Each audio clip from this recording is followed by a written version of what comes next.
All right, well, I am very excited for your new album. It's almost here. Tell me a little bit about how you would describe it. I would describe this record as on the one hand, it's a really singer-songwriter record because it's quite acoustic, and on the other side, it's extremely melodic. It's very pop. So it's kind of like, it is very inspired by pop music from the 1970s that was piano-driven, where you can tell all the ingredients that have gone into the production really kind of like quickly. But even when I do something that's a little bit more stripped down or acoustic, it still has melody as the most important thing, and it's still definitely pop, because that's really what I do. I think that I didn't want to do something that was electronic sounding. And because I'm an artist that is definitely within the kind of like classic pop tradition, I don't have any R&B influences and not really any soul influences. I came from classical music, but I always wanted to make pop music. And you can hear that on my records. There's a classicism to it. I remember I interviewed you on the phone for your second album, The Boy Who Knew Too Much, and you were comparing your albums kind of to like stages in life a little bit. What would this one be? This one seems I've listened to all of it, I love it, very open and honest. I think albums are like a good reflection of where you are, especially because I write my own records and I co-produce them, and so they're like I try to capture what I've done in my life and who I am during that 2-year or 3-year period. The first one was about my childhood life in cartoon motion. The second one was kind of more of an adolescence. The third one was a complete and utter breakage. I wanted to protect myself. I was going through a lot of very difficult things. And now this fourth one is extremely open. The defenses are completely down. There's nothing that is kind of scary to me. Even in the questions that people can ask me, they can be extremely direct, and the answers they'll get back will be very candid. And you hear that sense of honesty and that sense of kind of realizing that as you grow older, I'm 31 now, and when I started, I was 22. Actually, my first job was at the age of 11. I think after the age of 30, you realize that it's not worth being complexed. It's not worth kind of building kind of fortresses in your mind. You just have to completely let your guard down and stay playful. It takes a very serious person and a very courageous person to be playful as you get older.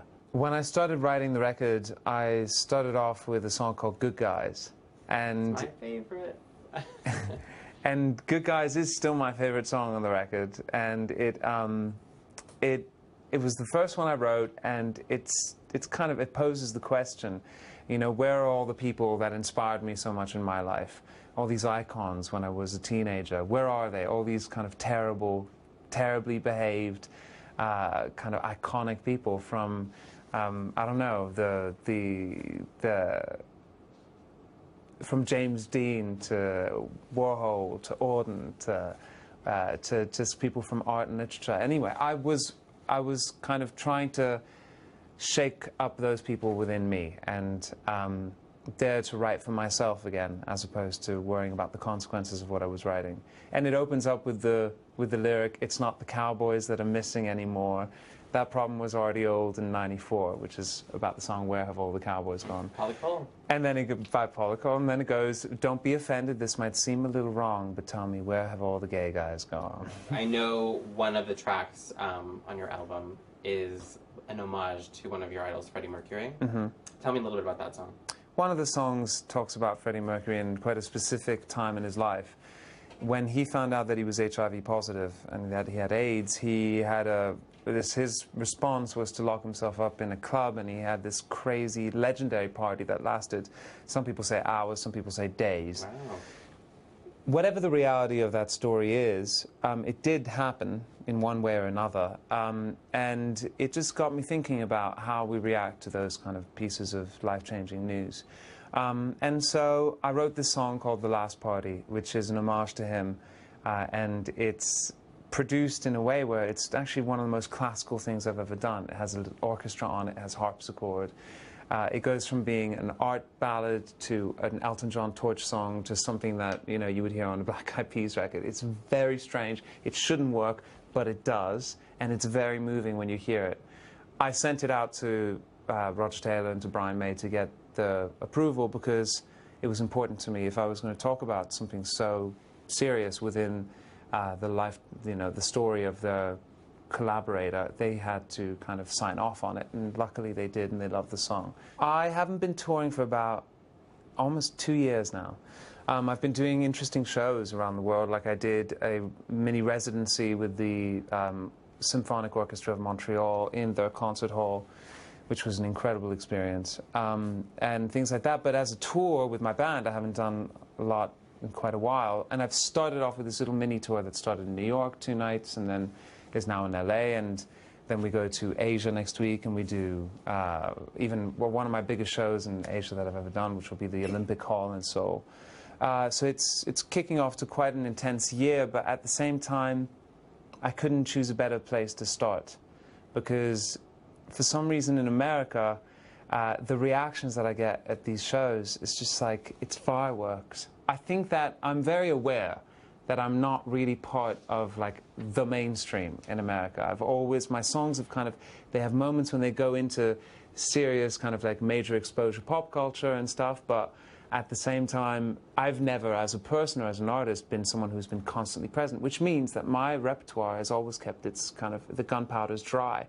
And when people come to the shows, they go crazy. It's just like, it's almost cathartic. They lose their minds.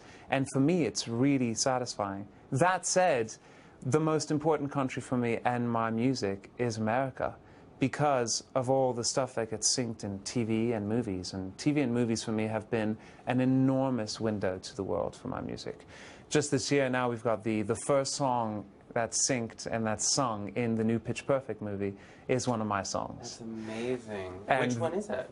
I'm not allowed to say yet. And also we've got Paul Feig's new movie with Melissa McCarthy has a major sync of one of my songs as well, which is a song that's in French, but he's put that on there. And there's another fashion-inspired American kind of big production movie, which I'm not even allowed to talk about, but that comes out next year, and that has one of my songs as well as the main sync. A Mika show in 2015 is still as unpredictable as a Mika show in any other year. I mean, I've done everything from fireworks on stage to doing half a show with just one light bulb and seeing how that would react. And people go crazy because, you know, their eyes are just focused on one thing the whole time.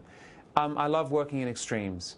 This show and this set is inspired by the Talk About You video, which is the first single. And so it's like a whole cityscape. And it's really naive on the one hand, and on the other hand, it looks really artistic and beautiful. You're like stepping into a painting from like the 1950s in Italy or something. And I like to transport people. I like to transport myself, and in doing so, my audience. I've got to be honest, more and more my shows are not traditional kind of pop or rock shows. And increasingly, they've been evolving into something that resembles a show. I wouldn't say a piece of Broadway theater, but definitely a piece of show, a piece of theater. So I think the inevitable next step is for me to write a show. And so that's what I'm focusing on next year.